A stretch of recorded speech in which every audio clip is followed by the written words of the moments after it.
বাবা সাহেব আম্বেদকর এডুকেশন ইউনিভার্সিটির আন্ডারে যে বিএড কলেজগুলি আছে, ফরম্যাট অনুযায়ী আজকে আপনাদের বিএড কোর্স নিয়ে আলোচনা করছি। তার আগে বলি, আমার বিএডের semester 1, semester 2, semester 3, semester 4 practicum বই আছে।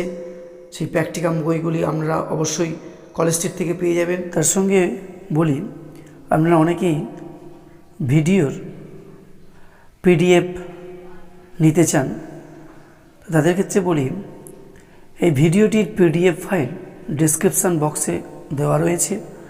পিডিএফ ফাইলটির পাসওয়ার্ড ভিডিওর মধ্যে রয়েছে, আপনারা ভিডিওটি দেখুন। আজকে ইতিহাস বিষয়ে বিএডের একটি প্র্যাকটিকাম নিয়ে আলোচনা করছি। লার্নিং ডিজাইন ফরম্যাট অনুযায়ী বাঁধিয়ে থাকছে বিদ্যালয়ের নাম, শ্রেণী অষ্টম, সময় হচ্ছে 40 মিনিট, তারিখ শিক্ষক বা শিক্ষিকার নাম, বিষয় হচ্ছে ইতিহাস, একক হচ্ছে ভারতীয় সংবিধান, গণতন্ত্রের কাঠামো ও জনগণের অধিকার। উপায়কক যেটা আছে আজকের পাঠ হিসেবে থাকছে কেন্দ্রীয় শাসন বিভাগ।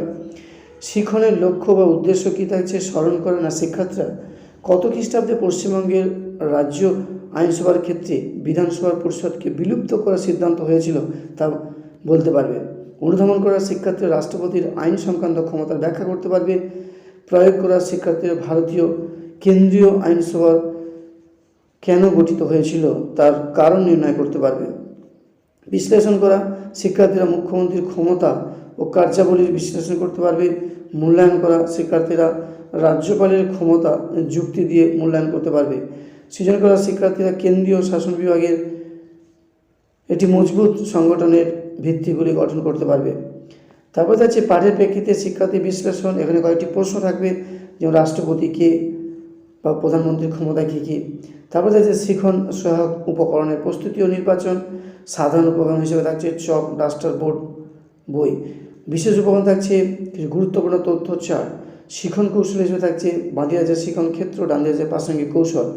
শিখন ক্ষেত্রের মধ্যে যদি বাঁদিকে থাকে প্রথমে রাষ্ট্রপতি, এই রাষ্ট্রপতি সম্পর্কে কীভাবে তিনি পড়াবেন সেটা লিখতে হবে প্রাসঙ্গিক কৌশলে। তারপরে কেন্দ্রীয় আইনসভার বাঁদিকে যদি থাকে তাহলে ডান দিকে লিখতে হবে কীভাবে তিনি পড়াবেন সেটা লিখতে হবে। তবে কিছু গুরুত্বপূর্ণ তথ্য এটাও কীভাবে তিনি পড়াবেন বা দেবেন সেটা লিখতে হবে।